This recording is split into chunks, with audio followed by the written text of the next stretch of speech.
buenas tardes, bienvenidos a una nueva sesión de Ateneo de la Escuela de Ingeniería y Arquitectura. Como siempre suelo decir el número de sesión que es, estamos en el 227, para tener un poco la idea. Y hoy tenemos el placer de contar con una antigua alumna. Ella estudió en el Centro Politécnico Superior, la Escuela de Ingeniería y Arquitectura, que es Alicia Sim, de Iberion, y la va a presentar una profesora también de la escuela, que es Pilar Molina. Cuando quieras, perdón. Pues bueno, buenas tardes a todos, gracias por su asistencia.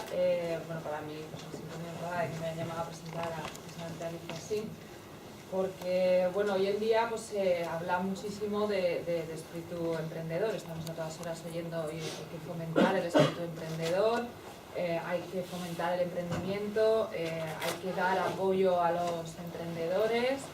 Hay que, bueno, ya ni especial, ya ni te cuento, a los jóvenes emprendedores, ese mito, el joven emprendedor.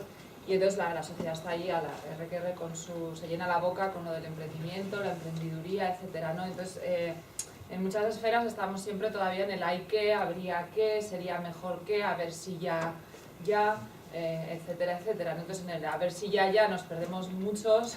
Y en cambio aquí está Alicia Sim, que es el ejemplo y la encarnación fehaciente de la que ella lo ha hecho, ¿no? Pues eso es un tremendo mérito. Sobre todo, bueno, pues una empresa, su empresa Libelium, que se crea desde cero, también con otras palabras de base tecnológica, en fin, pero sobre todo yo creo que su gran mérito es que ha crecido orgánicamente, sin grandes ladrillazos, ni zambombazos, ni cosas de esas que también nuestra sociedad pues, le gusta mucho.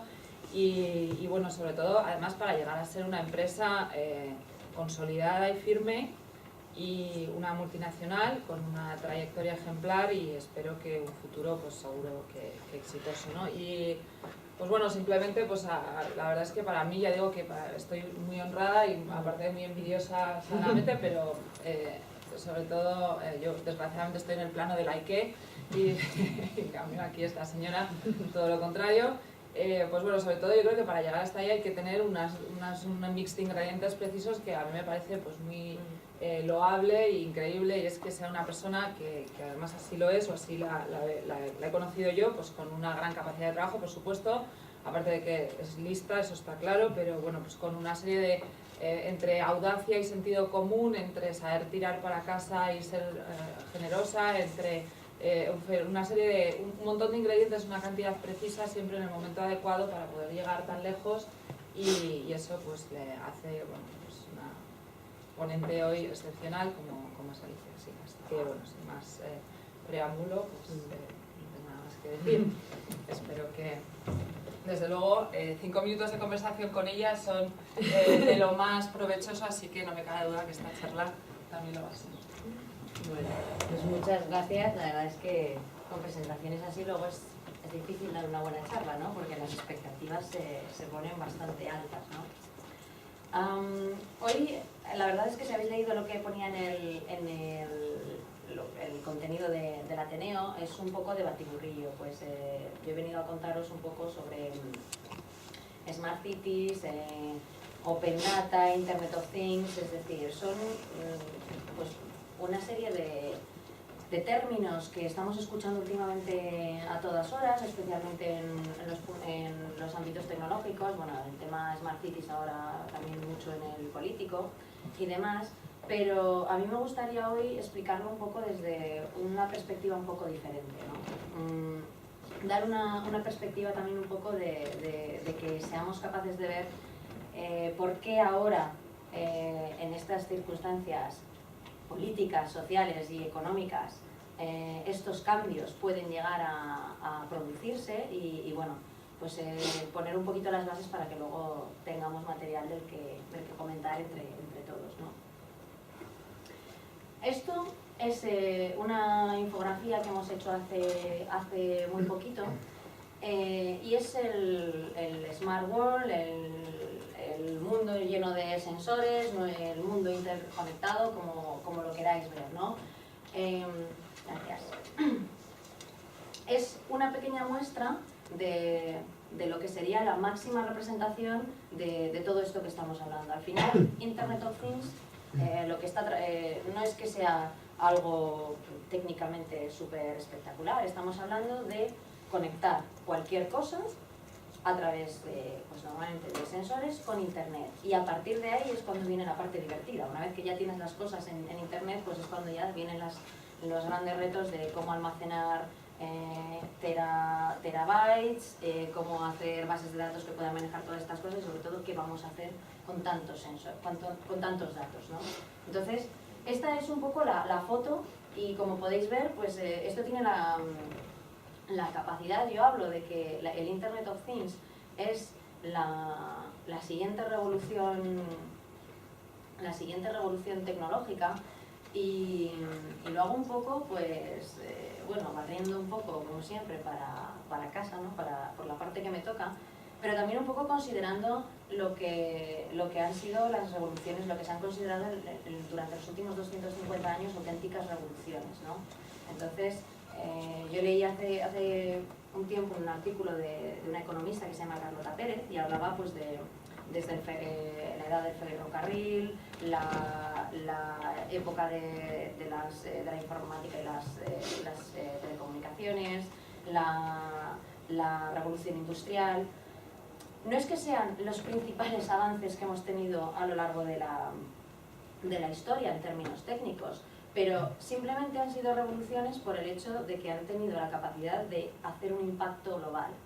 Es decir, de poder pintar fotos semejantes a estas.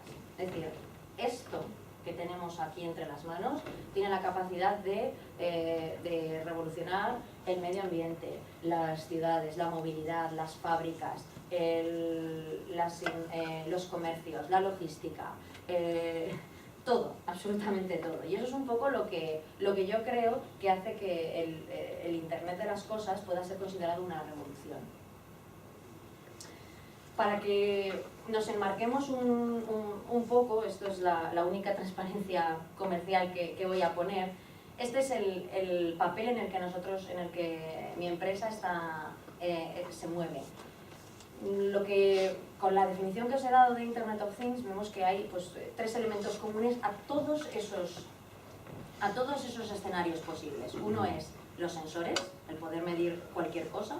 Otro es los protocolos de comunicación, pues al final de alguna manera tienes que hacer que lleguen estas cosas hacia Internet. Y luego los sistemas de información. No conseguimos nada si esto no está contenido en un sistema de información en el que podamos manejar esos datos, extraer cierta inteligencia de ellos. Y lo que nosotros hemos desarrollado es una plataforma que es hardware, y se llama Wasmo, desde la que podéis ver ahí.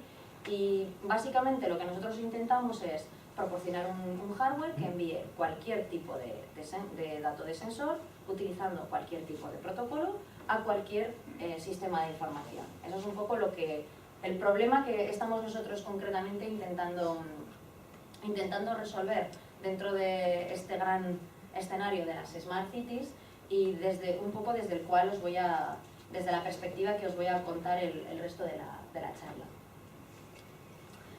Antes de empezar, un par de datos curiosos, ¿no? He seleccionado ahí un par de datos de mercado. Pues bueno, cuando hablas de miles de millones, ya lo mismo te da de hablar de trillones. Los datos de facturaciones futuribles se quedan cada día prácticamente desfasados. Y lo realmente gracioso es que la sensación que tenemos hasta ahora es que cuando hablas en conferencias, en la industria y tal, es un poco de ¿pero cuándo arranca, no? ¿Cuándo vamos a tener ese escenario, ese mapa que hemos tenido de la ciudad interconectada? ¿Cuándo va a ser de verdad? ¿Cuándo vamos a ir más allá de los pilotos y demás? Y aquí tenéis 2 ejemplos de encuestas que se hicieron en LinkedIn, preguntando pues este tipo de cosas, ¿no? ¿Qué problemas se cree la gente, la industria en general, que están suponiendo una barrera? Entonces, desde luego, como veis, bueno, la verdad es que me imagino que desde allá no lo leeréis muy bien. La principal conclusión era que no se ve en ningún caso un problema técnico ni tecnológico. Desde luego habrá cuando vas a desplegar en un entorno real un proyecto, pues siempre te van a surgir problemas técnicos y cosas que tienes que arreglar, pero al final muy poca gente cree que sea una cuestión de tecnología, y esto es algo muy importante. Significa que preparados estamos, tenemos las herramientas, pero pues bueno, se identifican una serie de problemas, pues como que las ciudades no se ve claro quién tiene que liderar este gran movimiento, que las empresas todavía no han encontrado un modelo de negocio para sacarle el mayor partido, o incluso que hay una falta de liderazgo, ¿no? Que es muy difícil cuando chocas con temas que involucran a la administración, el poder coordinar con ellos y llevar a cabo proyectos de ciudades que bueno, pues involucran un montón de departamentos diferentes en un ayuntamiento y demás. Y sin más preámbulos, este es el breve índice de lo que os voy a contar esta tarde. Yo he dividido la ponencia en 3 partes porque estábamos hablando de ir pues desde lo que son las Smart Cities hasta los ciudadanos. Entonces yo lo que he cogido ha sido diferentes ejemplos para ver un poco diferentes pasos de evolución, desde lo que es el primer paso, las ciudades ofreciendo servicios a los ciudadanos, y ya está. Los ciudadanos cooperando más activamente con las ciudades, teniendo una manera más bidireccional de comunicación. Y por último, pues una serie de movimientos muy interesantes que están surgiendo, en los cuales los ciudadanos están trabajando totalmente a la suya y sin tener que contar con el apoyo de las ciudades. El primer caso que voy a contar pues es el mayor proyecto de Smart Cities en el que nosotros hemos estado involucrados, que es el caso de Smart Santander. Es pues yo creo que hasta ahora el mayor proyecto de ciudades inteligentes que hay en Europa. Y bueno, es un proyecto europeo. Esto es bastante importante de decir, que estamos en una fase en la que todavía hablamos de que los proyectos supuestamente más interesantes son proyectos que todavía están siendo financiados por fondos europeos. Y bueno, destacable que en este macroproyecto hemos participado al menos dos empresas de aquí, de Zaragoza, ¿no? Una hemos sido nosotros proporcionando los sensores, y por otra parte ha estado también IDOM, que tenemos aquí a Fernando, podéis preguntar luego también a él, y que se han encargado de todo lo que es el despliegue, la oficina técnica y demás, ¿vale? Y bueno, pues con quien hemos tenido que trabajar mucho estos meses. Este proyecto me gusta ponerlo de ejemplo porque, aparte de que es pues, el proyecto más grande que hemos hecho, porque es un poco el proyecto más resumen. No solo, ellos tenían unos objetivos muy ambiciosos, no solo el ofrecer servicios de Smart Cities, que ahora os contaré, sino el poder utilizarlo como una red de experimentación. Es decir, que esto también sirviera para investigadores que pudieran utilizar esa red como un despliegue grande, una testbed, para poder probar sus propios protocolos de comunicación y demás. En cuanto a los servicios, teníamos la red estaba dividida en proporcionar 2 tipos de servicios. Uno, el de detección de plazas de aparcamiento libres, que es el que podéis ver aquí, y el otro el de monitorización de parámetros ambientales. Era otra característica bastante interesante de este proyecto, es que es uno de los primeros proyectos que yo he visto de ciudades inteligentes que es horizontal y transversal. Es decir, hasta ahora hemos estado viendo pues, muchas empresas que se dedican a desarrollar un vertical en concreto, proyectos que se dedicaban a hacer parte de parking o parte de recogida de basuras o parte de smart lighting, de optimización de encendido y apagado de farolas, pero no se ven muchos proyectos que intenten aglutinar todos estos servicios, cuando lo más lógico, desde un punto de vista tanto técnico como de optimización de recursos, es pensar en la ciudad como, bueno, yo lo que quiero ver como gestor de la ciudad es un cuadro de mando con indicadores claves y ver esta manera y ver un poco cómo tengo el estado general de la ciudad en todos los ámbitos y aprovechar una única red y una única infraestructura de comunicaciones para aprovechar y conectar todos los sensores a la misma red, hacer un único mantenimiento y demás. Bueno, pues esto que parece obvio, así contado, pues esto es un poco como el gran descubrimiento ahora en las conferencias de Smart Cities, ¿no? Es que hay que ser transversales y horizontales y trabajar con todos los departamentos del ayuntamiento y dices, bueno, pues es que normal, es que es así, ¿vale? Pero cuando nosotros empezamos con este proyecto en 2010, la verdad es que no se oían muchas cosas así. En cuanto a la parte técnica, os comentaba antes, pues bueno, retos técnicos, como os podéis imaginar, pues todos. Solamente por el hecho de intentar desplegar algo con 1000 nodos y ponerlo en un entorno real, pues bueno, tiene muchas características, desde pues lo típico de efecto demo, de en el laboratorio funcionaba y aquí no, etcétera, etcétera. Pues desde las calibraciones de los sensores hasta dónde lo coloco en el suelo para detectar que realmente hay un coche y que no me dé falsos positivos, y hasta lo que es el propio despliegue, ¿no? O sea, al final, cuando tú tienes que taladrar el suelo para meter un sensor, pues tienes que cortar tienes que poner unas señales para que no parque nadie, etcétera, etcétera. Es decir, pues también es costoso. Y el resultado lo podéis ver aquí. Este es un ejemplo de cómo se ven los datos de las plazas de aparcamiento, pues en un mapa que te indican cuáles están libres y cuáles están ocupadas, ¿vale? Aparte están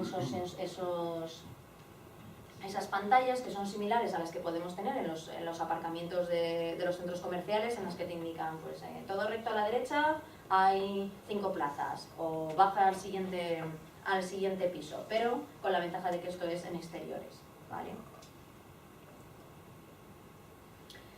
Y por otra parte tenemos la parte que comentábamos medioambiental, ¿no? Y aquí en este caso lo que estábamos midiendo era, pues aprovechando la infraestructura de comunicación de red que teníamos que hacer, para poder repetir la señal de los comunicadores de parking hasta internet, pues bueno, se aprovechó para colocar sensores medioambientales de temperatura, humedad, luminosidad, CO, CO2 y ruido. Y aquí hay una doble utilidad, y es que es muy importante cuando se coloca. Normalmente las ciudades siempre intentan que les hablemos de, pues bueno, están siempre interesadas más en las aplicaciones que van destinadas a ahorro de costes que simplemente puramente medioambientales. Es decir, parking es algo que les gusta, sobre todo cuando podemos hablar de ahorrar en recursos en puestos de trabajo para controlar plazas de parking en zonas azules, o en carga y descarga, o en zonas de inválidos.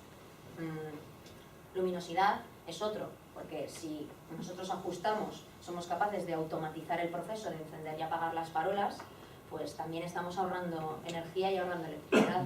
Incluso podemos decir, bueno, yo este callejón lo apago, porque total no pasa nadie, pero pongo un sensor de presencia y hago que se encienda únicamente cuando haya alguien que pase.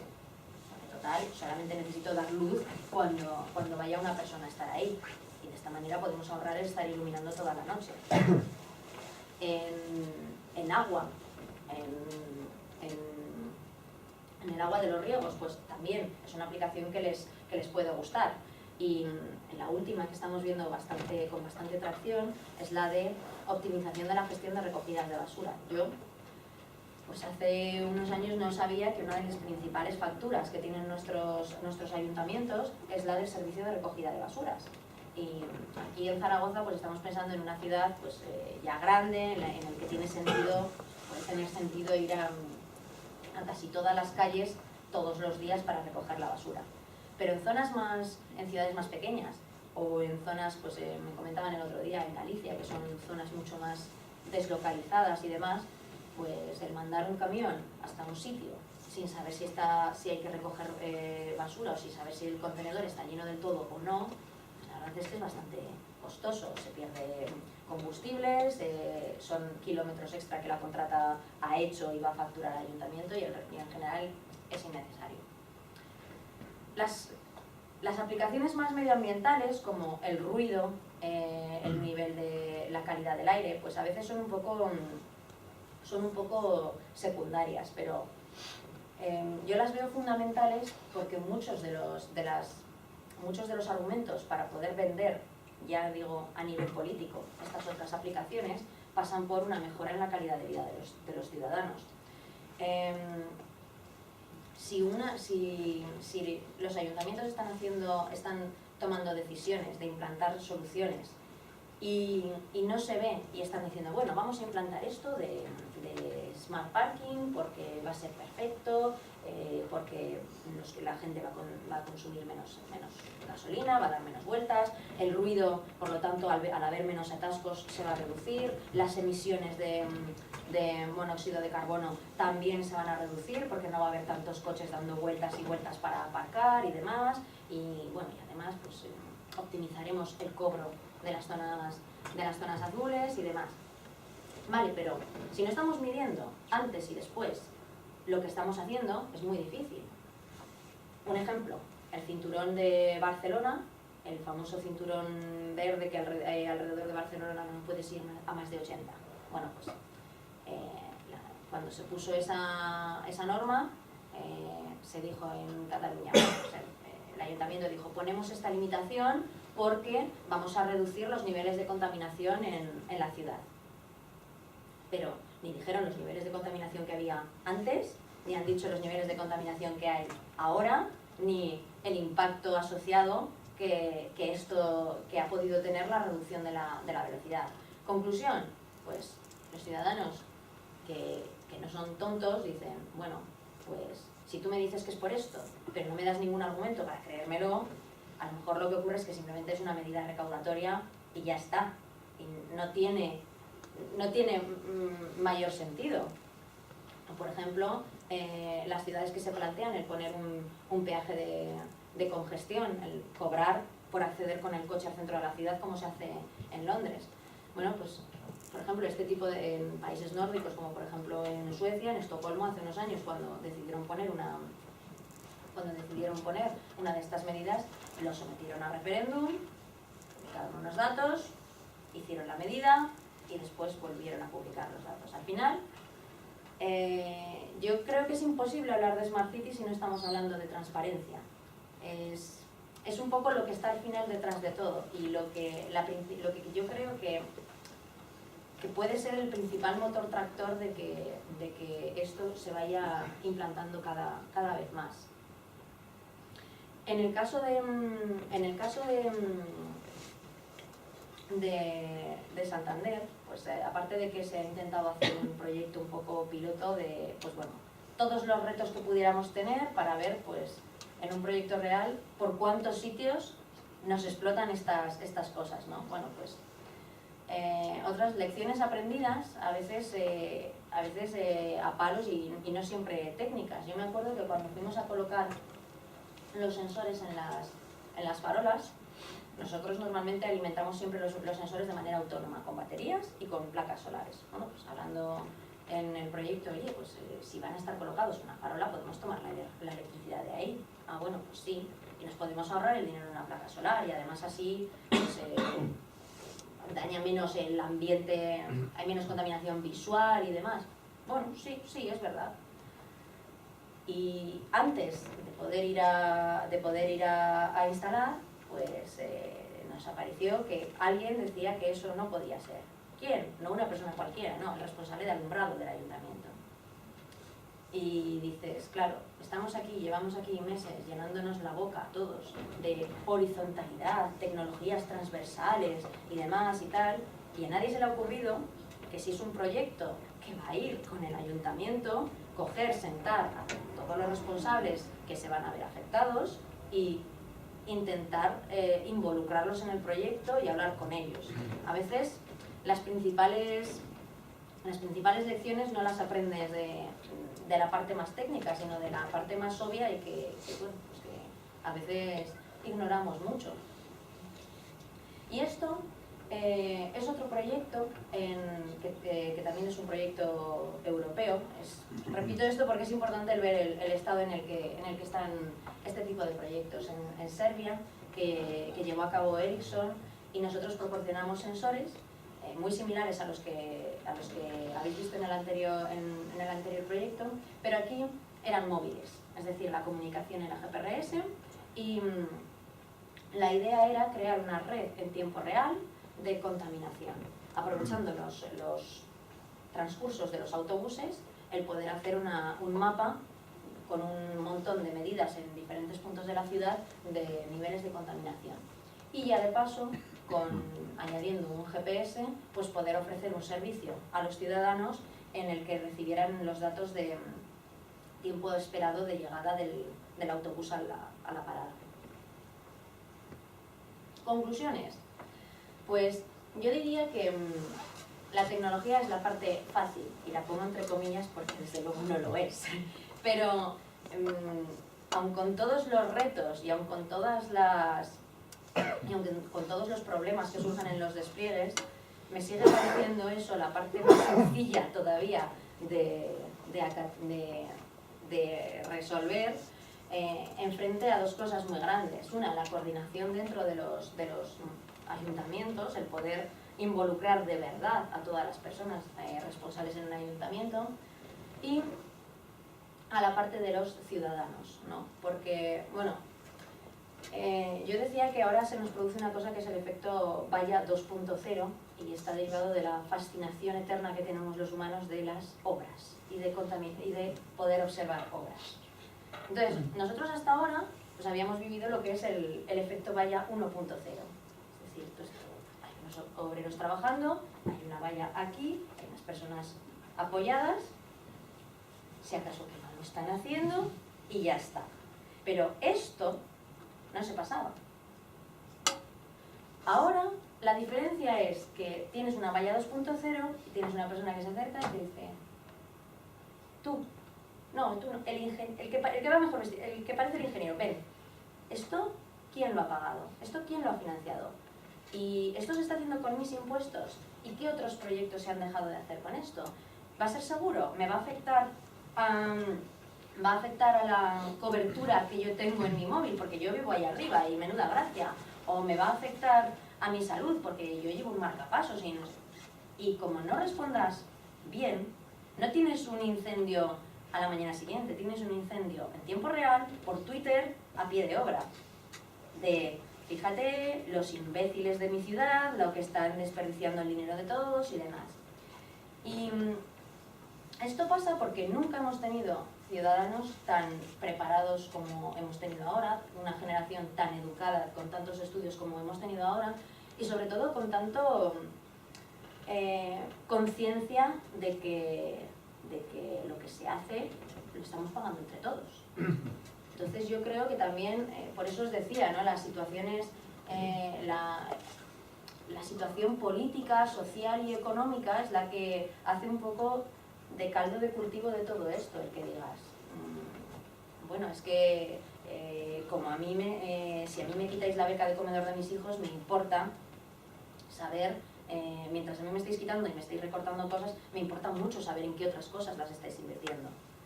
¿Y qué queréis que os diga? Menos mal que es así, porque pretender tener Smart Cities sin Smart Citizens, pues no sé de qué serviría, ¿vale? Y creo que es bueno, si hay que quedarse con algo, creo que es lo más importante sin ninguna duda. Vamos a ver el siguiente paso, es decir, cuando hasta ahora hemos visto pues una ciudad que acomete un proyecto, pone sus servicios, ofrece si acaso sus servicios, pero vamos a ver qué pasa cuando los ciudadanos cooperan con las ciudades. El concepto de Open Data es lo que viene aquí, ¿no? La Open Data es, yo no soy una gran experta, pero bueno, por si alguien no lo sabe, pues se basa principalmente en la publicación de juegos de datos que ya de por sí son públicos y la facilitación de su acceso para que cualquiera pueda tratarlos, incluso sacar beneficio de ellos, ¿vale? Probablemente si vais a Wikipedia cogeréis una definición muchísimo mejor que la mía, ¿no? Y bueno, pues esto es un ejemplo, pues el Ayuntamiento de Zaragoza, por ejemplo, está bastante comprometido con esto y ha liberado 103 juegos de datos, pues bueno, desde censos de todo tipo, desde censos de asociaciones, desde datos de centros públicos, datos de localización de centros de salud, etcétera, etcétera. Esto, bueno, esto es, podríamos decir que es el paso número 1. Aquí vemos cosas que podemos hacer con esos datos. Por ejemplo, en la administración en Estados Unidos han puesto en marcha esta web que se llama Track the Money, y aquí lo que están haciendo es decir, bueno, la información, pues está muy bien que yo te dé acceso y te abra bases de datos con millones y millones de datos. Bueno, aquí se les está dando un contexto y lo que se pretende es el que tú puedas hacer el tracking de cada dólar de tus impuestos, pues en qué se está invirtiendo, de qué manera y demás. Bueno, ahí veo caras por ahí escépticas y no son para menos, ¿no? Yo también me pregunto, digo, bueno, la mejor manera de engañar a alguien no es de ocultarle a alguien la verdad, no es escondérsela, sino es darle otra verdad alternativa y convencerle de que esa es la única verdad, ¿no? Bueno, sobre eso irá la tercera parte. Esto es otro proyecto que se llama el Green Button, el botón verde. También está promovido en Estados Unidos y aquí lo que se está buscando es, desde la administración se está forzando a las empresas suministradoras de energía a que permitan que los usuarios accedan a sus datos de consumo. Esto parece lógico, ¿no? Porque tú dices, bueno, son mis datos, los he producido yo y además estoy pagando por un servicio, pero bueno, nosotros, por ejemplo, lo que recibimos es una factura cuando viene con el agua, con mucho fluvis, sonríe o llora y no tenemos nada más, ¿vale? ¿Y para qué se está abriendo esto? Pues en primer lugar se está forzando a que las empresas de energía hagan esto para que proporcionen algo que el gobierno considera que es propiedad de los ciudadanos, para empezar, pues para que se lo den. En segundo lugar, para que los ciudadanos los puedan utilizar para cruzarlos con aplicaciones que se están desarrollando ahora, es decir, fomento de nuevas empresas que están surgiendo a raíz de este proyecto para interpretar esos datos y optimizarlos. Es decir, yo ahora puedo ofrecer una app en la cual te ofrezco una web en la que tú me subes los datos de tu consumo y yo te doy consejos directamente de, pues deberías poner la lavadora a estas horas o deberías cambiarte el frigorífico que no es nada eficiente o cosas así, y este sería el ahorro que podrías tener en tu factura de electricidad, que es algo bastante útil. Y en el tema por otra parte, en cuanto al tema de lo que representa la empresa, pues es un nivel más de transparencia, de decir, bueno, no hacer ese acto de feo de que por mucho que te digan, sí, te cobramos tanto porque, mira, la última vez que te leímos estabas en estos kilovatios, ahora estás en estos otros, pues esta ha sido la resta. Bueno, pues una prueba más de que verdaderamente has consumido esto. Como anécdota, yo la primera vez que oí hablar de este proyecto estaba en California, hice una pregunta y dije, pero claro, si esto es público para cualquiera, sabiendo los patrones de consumo eléctrico, puedes saber los patrones de comportamiento de una persona y cuándo está en casa y cuándo no, o sea, lo puedes utilizar en contra de él. Entonces, hubo un pequeño silencio y me dijeron, tú eres europea, ¿verdad? Sí, ¿por qué? Pues porque, claro, solo los europeos os preocupáis de la privacidad de una manera totalmente irracional. Me decían, vamos a ver, ¿no sería más barato, si alguien te quiere hacer daño, pagar a un kinky de la calle y que esté en tu puerta con un cuaderno cogiendo notas? Y dije, sí, cierto. Vale. Me decían, claro, y fue la primera vez que me lo pusieron con un ejemplo tan evidente. Me decían, ¿y no te parece que el beneficio que puedes obtener a cambio de esa cesión de privacidad o ese peligro que crees que se puede correr de filtrar este tipo de datos está totalmente justificado con los beneficios que se pueden obtener? Y yo digo, sí, realmente, ¿no? Y es cierto que el tema de privacidad es algo que algo que suele ser el principal tema de conversación en las conferencias europeas y el gran totalmente olvidado en las conferencias americanas de Smart Cities. Este es un ejemplo que va en 3 pasos, ¿vale? Que yo creo que es la mejor manera que hay de entender lo que significa Open Data.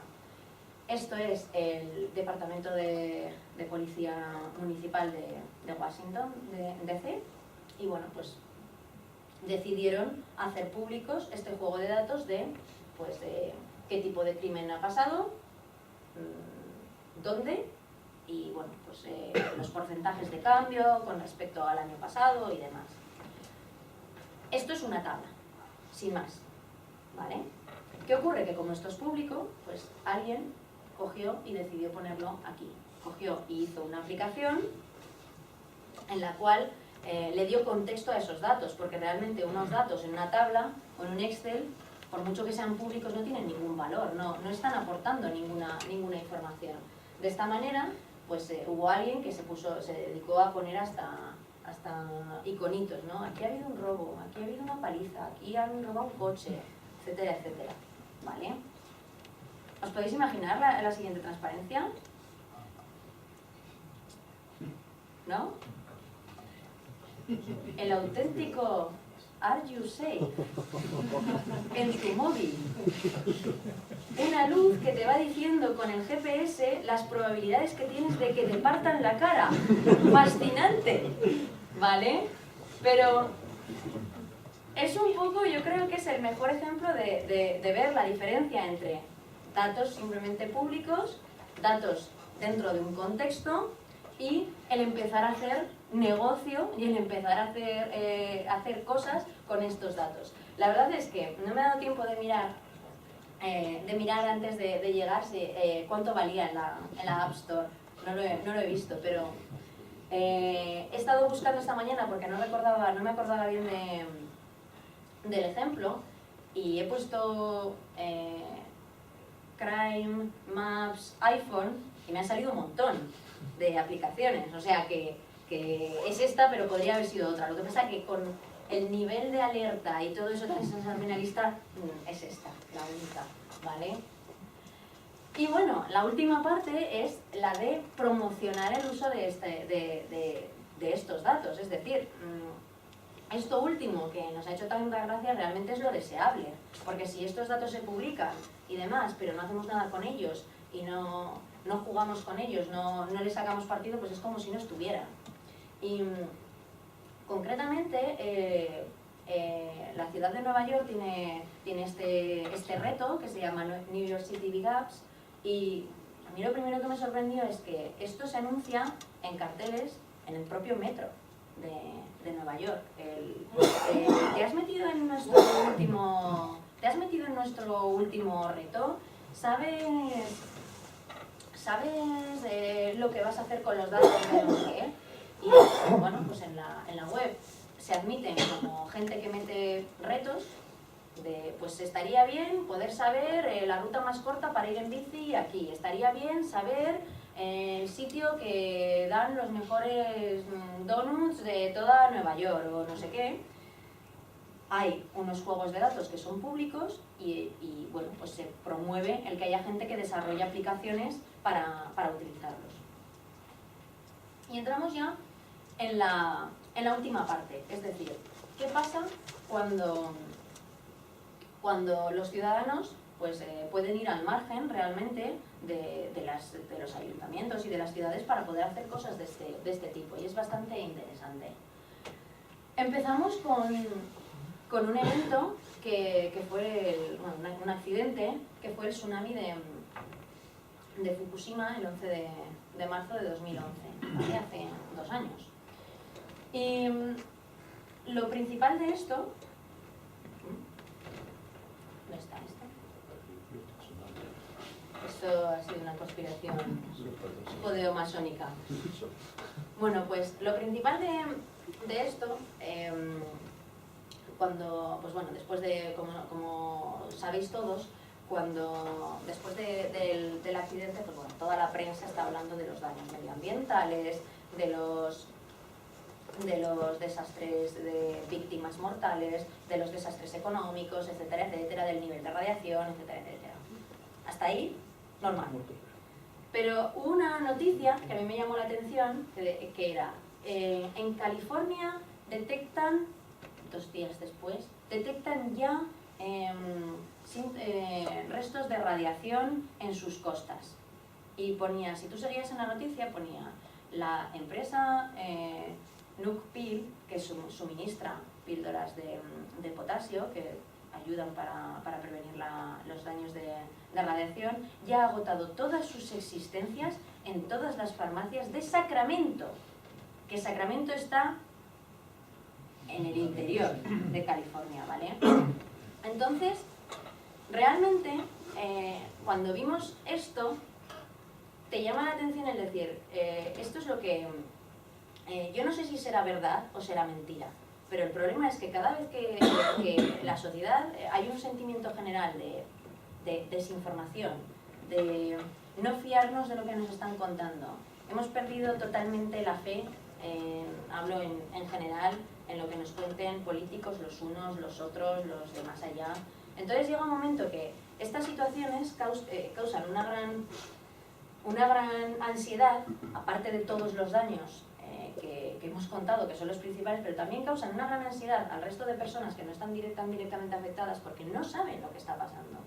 Entonces, no saben si dicen que en esta zona cerca de Fukushima no hay radiación porque no la hay, o no hay radiación porque no nos pueden evacuar a todos y no nos lo pueden contar, o porque no interesa, o porque no se sienten preparados para calmar el posible pánico que podría suceder de confirmarse estos datos, ¿no? Entonces, lo que nosotros hicimos fue una pequeña, pues bueno, dentro de a lo que nosotros nos dedicamos, no podíamos hacer mucho salvo el intentar atacar a esta parte que es la ansiedad por saber la información o por tener información de datos independientes. Entonces lo que hicimos fue, a través de Cooking Hubs, que es pues dentro de nuestra empresa la división que se dedica al Open Hardware y a los desarrollos, todos los desarrollos que tienen relación con código abierto y con individuos, no con empresas, y el Tokyo Hackerspace, diseñar una placa que es un contador Geiger para monitorizar y detectar la radiación. Hicimos una tirada, pues bueno, este desarrollo estaba preparado en abril de 2011, es decir, en 3 semanas se consiguió hacer los primeros prototipos. Se pidieron colaboradores a la hora tanto para lo que era el API de programación como para aportar más ideas sobre el desarrollo en diferentes portales de información, y finalmente el resultado fue pues que enviamos una donación de varias de estas placas, y las otras pues se pusieron al precio de coste prácticamente para que fueran accesibles, ¿no? Es muy interesante ver el feedback que hubo de la comunidad, ¿no? Ves aquí el 15 de abril pues una empresa que decía, oye, yo os voy a donar unas pantallas LCDs pues porque sería muy interesante que el propio contador, en vez de mostrarlo en una pantalla de ordenador, lo pudierais integrar en una pantalla, en la placa, y se pudiera ver in situ, ¿vale? Y aquí otro desarrollador del día 18 que decía un desarrollo muy chulo y rápido, pero creo que estáis utilizando estos transformadores, no son los más adecuados, por tal, mira, yo os recomiendo este otro link. Es decir, fue algo muy rápido y sobre todo muy realimentado por el resto de la comunidad. Los resultados, pues esto es lo más interesante, que nosotros hicimos el diseño de las placas, las enviamos y ahí terminó nuestra misión. No hicimos ninguna convocatoria por redes sociales, no hicimos nada más. Lo que sucedió es que hubo un fenómeno de pensamiento común y toda la gente que tenía un medidor Geiger empezó a publicarlo en Kachube, ahora se llaman de otra manera, COSEM, que es una web en la que tú puedes mandar datos de lo que quieras con una coordenada y mostrarlos. Bueno, pues al final un montón de gente mandando sus datos de radiación a esta web que tenía un acceso público hizo que hubiera una red de monitorización de la radiación mantenida por los ciudadanos, totalmente independiente del resto de las medidas que había por gobiernos y demás, y que además había salido de una manera espontánea, que es lo que a mí más me fascina, porque hasta ahora el poder llegar, el poder reunir o movilizar a un montón de gente para hacer algo, pues bueno, pues tiene desde luego mucho mérito, pero que esto saliera de una manera espontánea sin que nadie lo organizara es la mejor prueba que nos demuestra que el compartir estos datos, esas necesidades de transparencia y demás, son algo totalmente natural y a lo que estamos evolucionando. De hecho aquí, pues este comentario decía, bueno, yo estoy utilizando este medidor que lo he comprado en esta tienda o tal. De esta manera además, si alguien pues tenía sus dudas de dónde provenían esos datos, pues podía saber este contador Geiger de dónde viene, o es que todos los que vienen de este fabricante están desviados o lo que sea. Y bueno, aquí veis, esto es una foto que nos mandó uno de los desarrolladores en Japón con la carcasa que le habían hecho y un añadido de 3 tubos para medir. Y si lo anterior era un ejemplo de crowdsourcing, de personas haciendo desarrollos con otras personas, aquí tenemos un ejemplo de crowdsourcing y crowdfunding. Es decir, personas que ya no solo se ponen de acuerdo para hacer algo, sino que además son capaces de reunir el dinero al margen de bancos, al margen de instituciones y demás. Este proyecto, que se llama Air Quality Aid, empezó en Holanda, ahora el proyecto se ha lanzado desde Nueva York, y básicamente lo que pretende es decir, bueno, vamos a crear un hardware que sea muy económico y muy accesible, con unos sensores de calidad del aire, para que cualquiera pueda ponerlo en su ventana. Además, lo conectemos todos a la misma web, y entre todos, pues entre la comunidad de los que nos queramos juntar, podamos medir esa calidad del aire al margen de pues, el resto de mediciones que pueda haber. A mí el hecho simplemente de que exista Kickstarter me parece una pasada. Yo creo que hace 5 años se oía hablar, yo había oído hablar de este tipo de cosas, si acaso, en temas de microcréditos y en países en desarrollo. Pero que existan plataformas para que la gente pueda juntarse en todo el mundo, no solo para desarrollar y para poner su conocimiento en común, sino para poner dinero y financiar algo, me parece ya de por sí una auténtica revolución, ¿no? Y son iniciativas como estas las que me hacen ver que la importancia, que los verdaderos protagonistas de esta nueva oleada pues van a ser los individuos, los makers, como se como se llama, ¿no? A todos los que les gusta hackear en su casa y desarrollar pequeños proyectos, ¿no? Para ponerlos en marcha. Estos son algunos de los proyectos en los que estamos trabajando nosotros ahora a través de Cooking Hacks. El primero es una plataforma de eHealth, es pues bueno, una plataforma de sensores médicos totalmente low cost y bueno, pues no tenemos grandes pretensiones, no queremos que esto se certifique y demás, lo único que queríamos era que la gente que quería hacer pruebas pues bueno, que quería hacer proyectos tanto artísticos como prototipos de, bueno, ¿qué puedo hacer? Si mido la sudoración de mis manos, qué proyectos puedo hacer en relación al nivel que mida yo de estrés que tengo o demás, ¿no?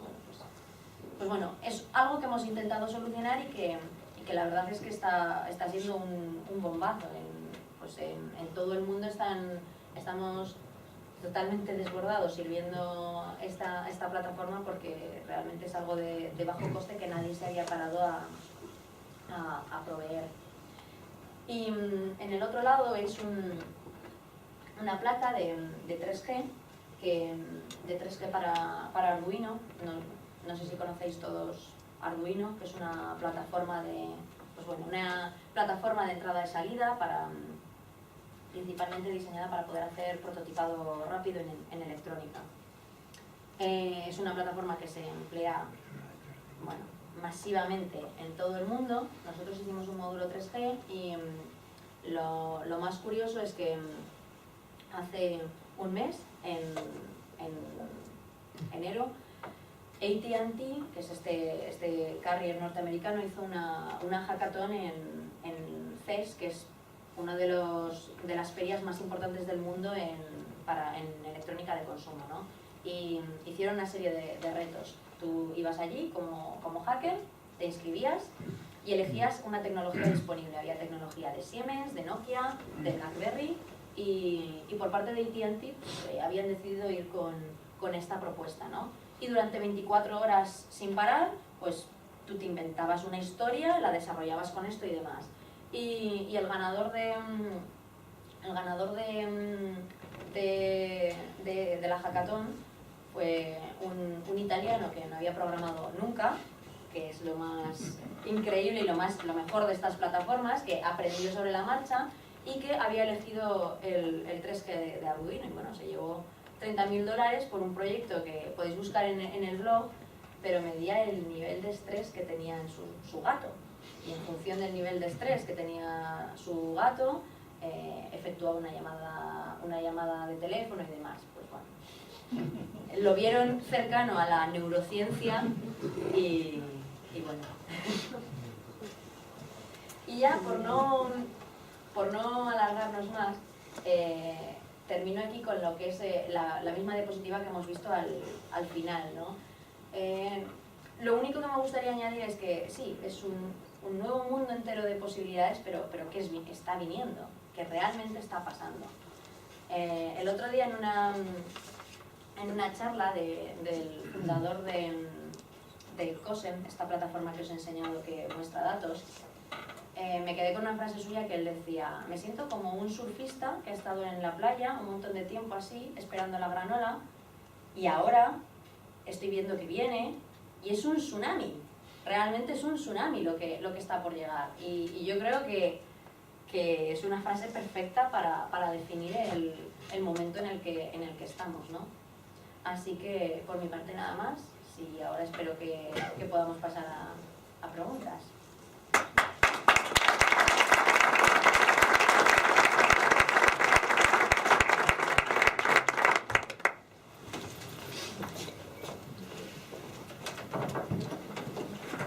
Bueno, pues preguntas. Ah, vale. ¿No hay preguntas? Sí, ahora. Sí. Rafael, ¿habías dicho que querías preguntar o no? No me había parecido. Ah, no. Ah. ¿Nadie quiere preguntar nada? Nos hemos quedado muy sorprendidos y estamos fuera de combate. Yo quería comentarte una cosa, ¿no? Que grande es ser joven, ¿no? Primero porque habláis un lenguaje totalmente distinto, y segundo porque os caéis del rinto cada paso, ¿no? Por ejemplo, me ha sorprendido muchísimo que dijeras que no sabías hasta hace poco que una de las cuotas mayores de los ayuntamientos era es precisamente el fundamento de la municipalidad. Entonces, esos servicios, que son los primeros que se montaron en Zaragoza, gracias a Dios no lo has conocido, había unos caballos preciosos que tiraban unos carros que fueron los primeros que se galvanizaron, para que te hagas una idea, para que no se corroyeran, porque antaño eran de madera.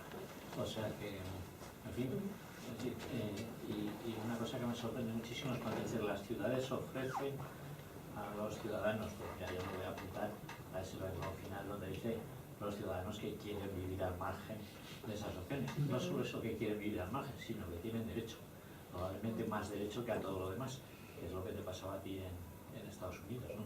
Que te sorprendía que aquellos señores tuvieran una filosofía distinta a la tuya, porque la base de todos estos temas es la filosofía.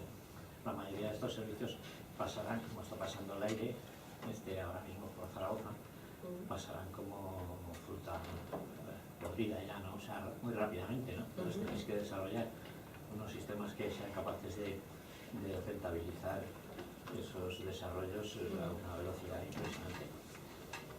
Y eso es lo que me anima, eso que la juventud es capaz de eso, seguramente. Los mayores ya no. Nada, eso era mi reflexión, nada más, no era ninguna pregunta.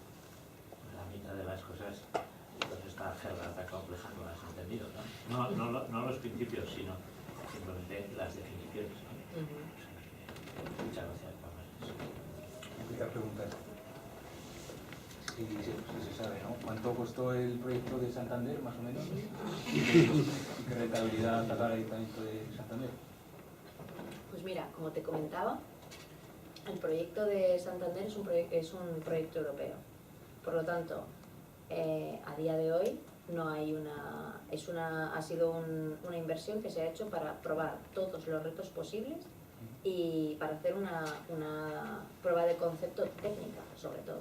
Bueno, pues te lo pregunto. Si a ti te pidiera un modelo económico, vamos a hacer un modelo económico para Zaragoza, por ejemplo, ¿no? Entonces sería totalmente diferente. Los modelos económicos que se están barajando en estos momentos, pues bueno, hasta para poder financiar el tema de Smart City son tres. Uno, las ciudades pagan y hacen una gran inversión en infraestructura y ya lo irán recuperando con el tiempo.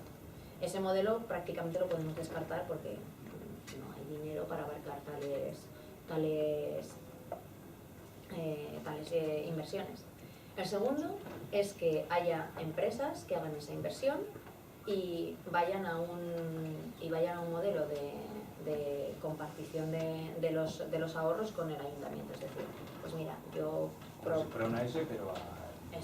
propongo, yo te proveo de la infraestructura para Smart Lighting, por ejemplo, y si conseguimos un 30% de ahorro en la factura de la luz, pues mira, un 15 te lo ahorras tú y el otro 15 me lo das a mí, ¿vale? Ese es un modelo que de hecho en Estados Unidos se practica muchísimo. Aquí en Europa no es tan visto, no se suele ver tanto, pero bueno, que se está considerando. Nuevamente, es otro reto el que haya empresas tractoras que puedan tener ese músculo para poder hacer esa inversión inicial y recuperarla a lo largo del tiempo. Pero bueno, las hay. Y hay muchos proyectos que están empezando de esta manera. Y el tercer modelo es algo que se está empezando a explorar ahora, que es a raíz de todos estos proyectos de crowdsourcing, de ver que realmente hay gente que sí que le interesa todo esto, es decir, bueno, ¿y por qué no se estudia el hacer esto con incentivos en impuestos o cosas así? Es decir, si realmente se consigue diseñar unos dispositivos, por ejemplo, claro, esto te puede servir pues para calidad del aire, no para el tema de farolas o de contenedores, pero si realmente se consigue que haya dispositivos lo suficientemente asequibles y se consigue que haya levantar el suficiente interés entre la ciudadanía para que haya gente que lo quiera adquirir de su dinero y haga, al final estén partiendo entre todos esa inversión inicial, pues se puede devolver parte de esa inversión a través de incentivos fiscales en los futuros impuestos y demás. Y es uno de los últimos modelos que yo he estado escuchando, pero claro, todos tienen sus más y sus menos. Sí, yo quería hacer una pregunta un poco más técnica, no de comunicación.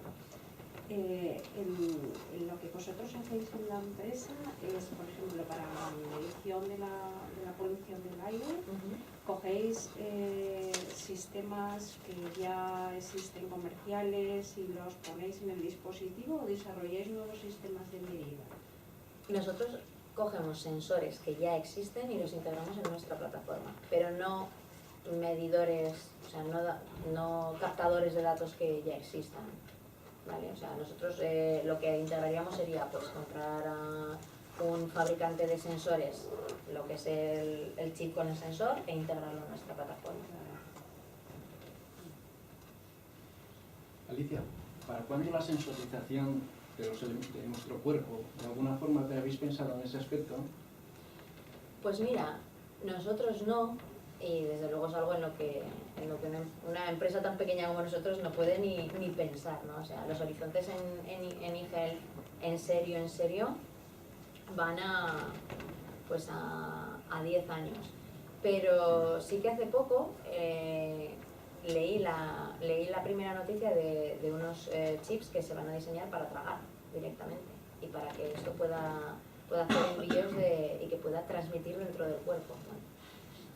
La transmisión desde dentro del cuerpo, no me quiero ni imaginar las interferencias y lo que te puede afectar y demás, pero era algo que hasta hace 2 días era ciencia ficción, y esto era una noticia muy de I+D, a futuro, saldrá, etcétera, pero ya había un prototipo y estaba, creo que era Intel la empresa que estaba detrás y Qualcomm. O sea que... Te he preguntado esto porque yo creo que has dado en el clavo diciendo que el Smart City es una revolución, o quizás sea el final de un ciclo. A lo mejor tenemos que pensar en el final de un ciclo, más que una crisis, revolución, etcétera, etcétera.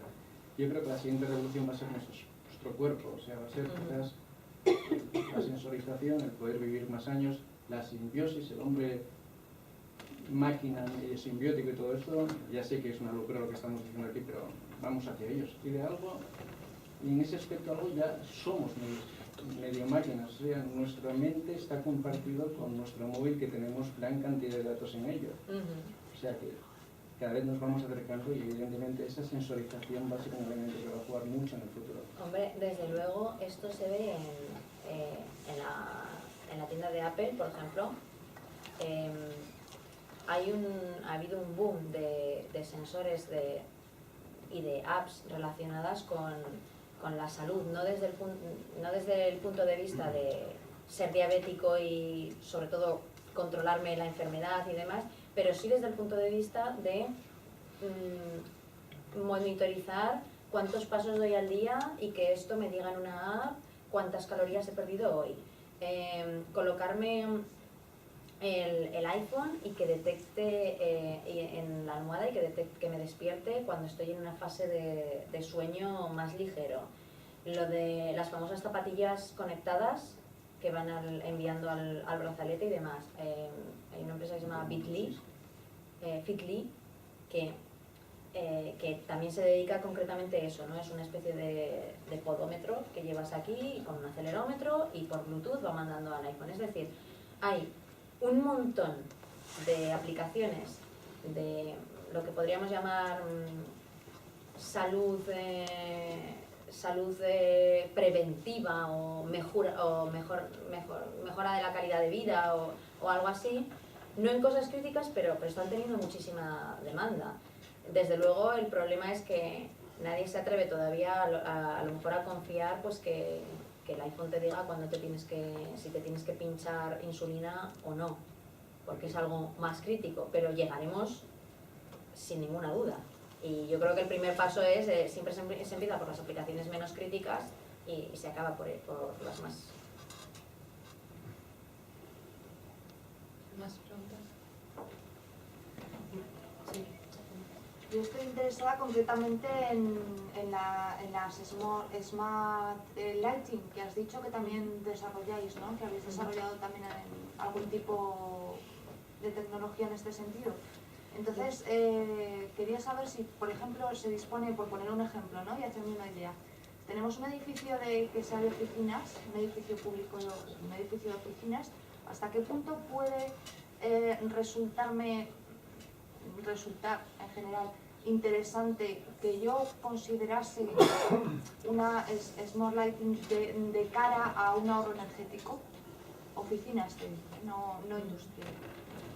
Pues eso lo mejor es irte a los casos de estudio. Nosotros no hemos participado en proyectos de Smart Lighting concretamente en ciudades, porque nosotros tenemos un hándicap, que es que nosotros vendemos la tecnología, nunca implantamos los proyectos. Entonces hay veces que tenemos integradores que nos dan mucha más información o nos involucran mucho más en el proyecto, pero hay ocasiones en las que se dedican a tener la tecnología y demás. Casos que he leído de Smart Lighting y que están funcionando, pues ahorros desde un 15 hasta un 35% de la factura de la luz. A partir de eso es construir el caso de negocio y decir, bueno, pues cuánto me va a costar el sensor, la instalación, los actuadores para que apaguen y enciendan y demás.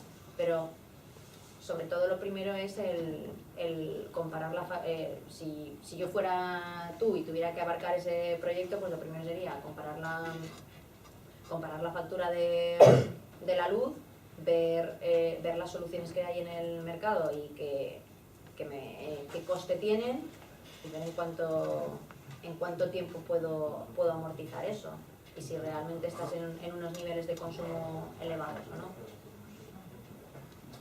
¿Podría resultarme más interesante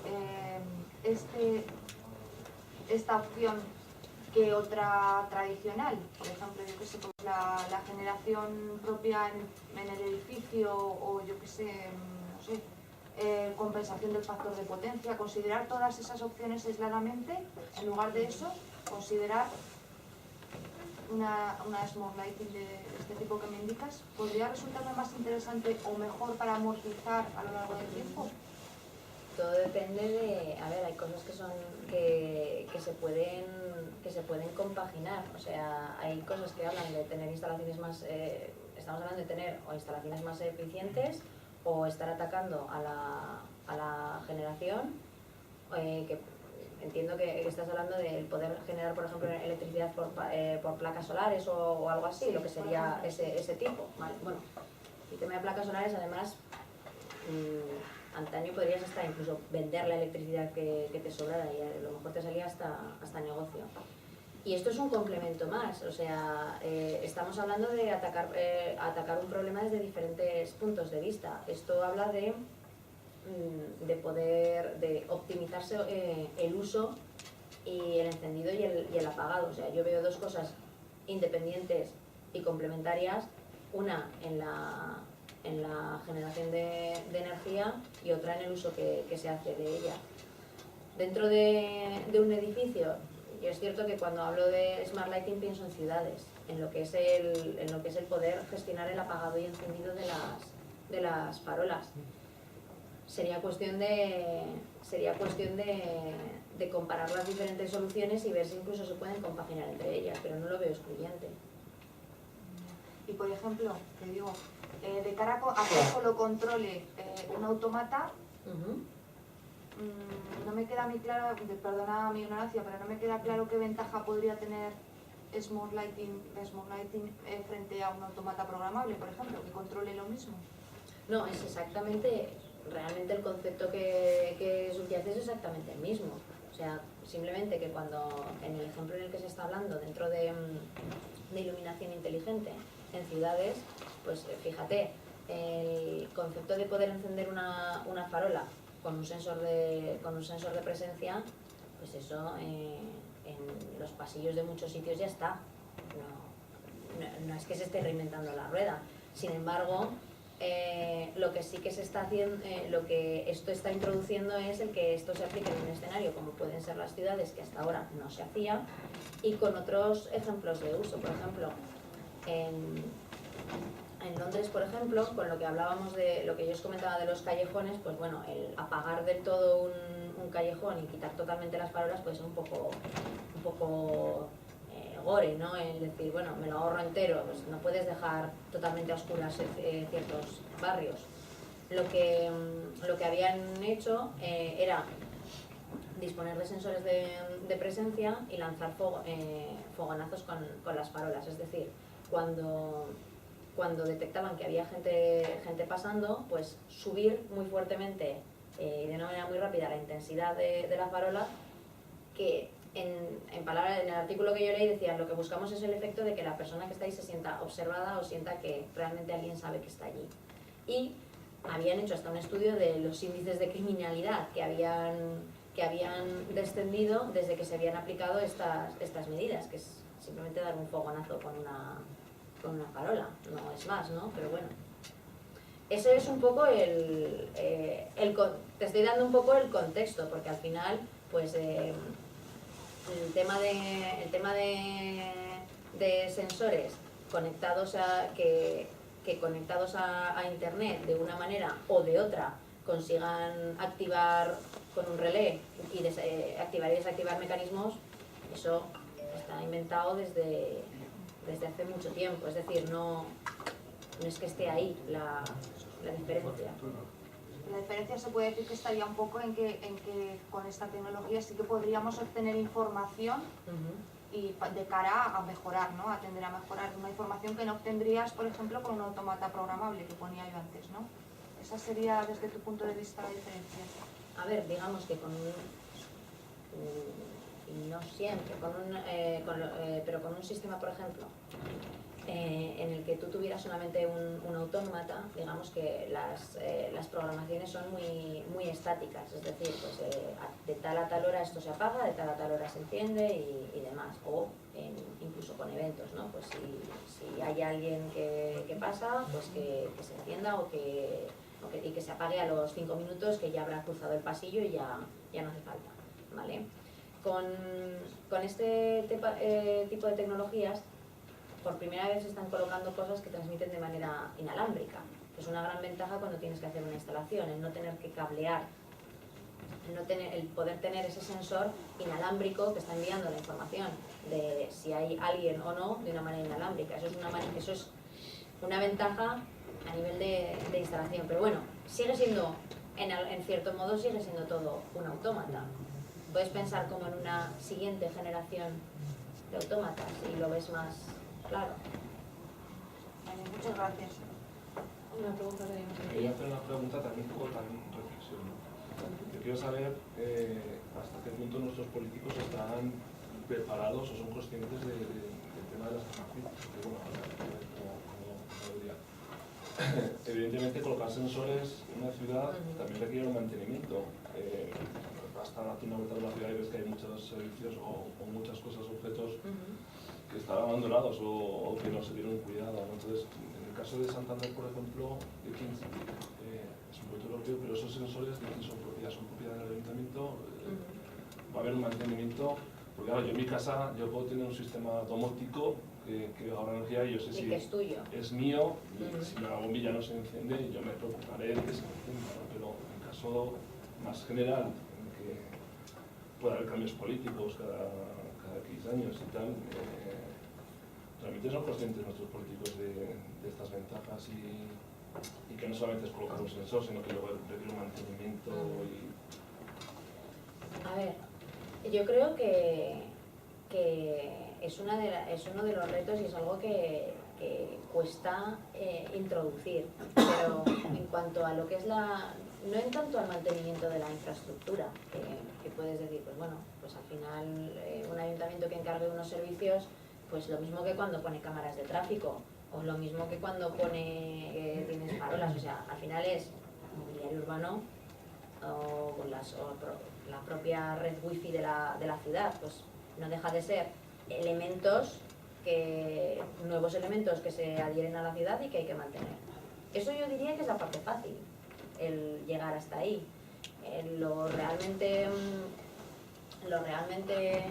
interesante es el poder hacer los proyectos con cabeza, el planificar todos los servicios que se van a necesitar y el no replicar cosas. Por ejemplo, a raíz del tema de Santander, pues el alcalde de Santander con la alcaldesa de Logroño y la de Huesca fundaron RECI, que es la red española de ciudades inteligentes como consorcio, y se están adhiriendo pues los diferentes ayuntamientos de las ciudades. Y uno de los principales objetivos era compartir soluciones que ya funcionen con el resto de municipios, compartir pues bueno, todos los problemas y los retos que se han encontrado. Oye, esta tecnología ya la probamos nosotros y no funciona, esto sí que lo hemos probado y tiene estas limitaciones, y esto funciona muy bien de esta manera y ya está. Y decían, y bueno, no encontrarnos con que cada uno tiene sus datos con su sistema de captación y su sistema de gestión de la ciudad, sino decir, bueno, pues intentemos hacer entre todos los ayuntamientos economías de escala y cuando se diseñe, por ejemplo, una plataforma de monitorización de la ciudad, que lo podamos hacer entre varios. Nuevamente esto puede parecer evidente, ¿no? Pero es que esto no se está haciendo hasta ahora. Con todo lo que se ha hecho de los datos de datos médicos y demás, pues cada administración tiene los datos de seguridad social y demás en un formato, en un sistema que se accede de una manera determinada en cada administración, y se han ido encargando proyectos totalmente diferentes en vez de hacer un proyecto global y demás. Entonces ese es uno de los primeros pasos, pero yo creo que el hecho de que exista, de que por lo menos a alguien se le haya ocurrido crear este consorcio y decir, oye, vamos a ponernos todos de acuerdo, pues creo que eso intenta ir un poco en contra de lo que dices del problema de que haya un cambio político, que haya un cambio que haya un cambio en un ayuntamiento y demás, ¿no? Que intenta que haya una figura de consorcio que esté un poco por encima de esos cambios políticos y que pueda ser capaz de seguir empujando los diferentes, pues las filosofías que se han estado acordando y todo lo que se haya descubierto y se haya puesto en claro hasta ese momento. Sí, Alicia, yo voy a cambiar un poco. Aprovechando tu experiencia en una spin-off que está funcionando, ¿qué consejos darías así generales a alguien que esté pensando en empezar en crear una spin-off? Pues que no se lo piense, que lo haga. No, o sea, realmente las cosas son, yo creo que son siempre más complicadas de lo que uno pensaba, pero mucho más sencillas de lo que parecen, ¿no? Yo creo que los niveles que tenemos de calidad de tecnología, de ingenieros, de capacidad de tener recursos humanos son muy muy buenos, y en cuanto a la hora de poder conseguir financiación o demás, pues al final nos ponemos todos en la cabeza barreras que nos las estamos autoimponiendo o nos las impone por miedo un poco a la sociedad en general, o no lo sé muy bien, pero en nuestro caso somos una empresa de hardware, es decir, no hacemos una app, no hacemos un software que pueda desarrollarse simplemente con tu portátil desde casa. Es decir, nosotros desde el primer momento necesitábamos comprar cosas tangibles y demás, y nosotros empezamos con 3.006 euros. y todo lo demás ha sido ir apalancando eso, presentándonos a premios que te pueden dar una financiación, después acudiendo a financiaciones públicas para apoyar la investigación. Es decir, yo creo que somos una prueba de que si buscas recursos, hay. Y aún en estos momentos que la situación económica puede ser peor que la que nosotros teníamos cuando empezamos en 2006, sigue habiendo un montón de... Ahora más que nunca estoy viendo inversores que vienen desde Brasil, desde Israel, que se están fijando concretamente en España como un sitio identificado clave de innovación y de mucha calidad de las empresas que hay. Es decir,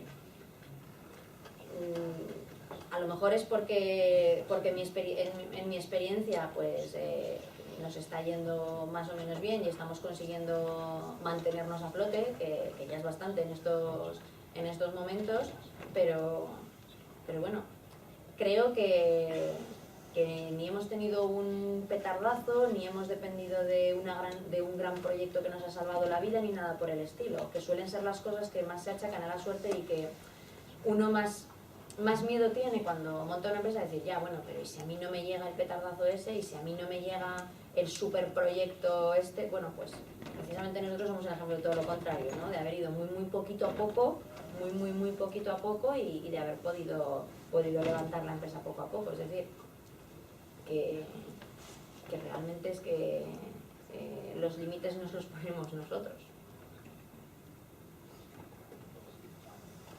Pues, y señoras, pues gracias por su asistencia. Yo creo que es un buen momento de nuevo agradecer a la ponente y a la Ateneo de la INA por esta oportunidad.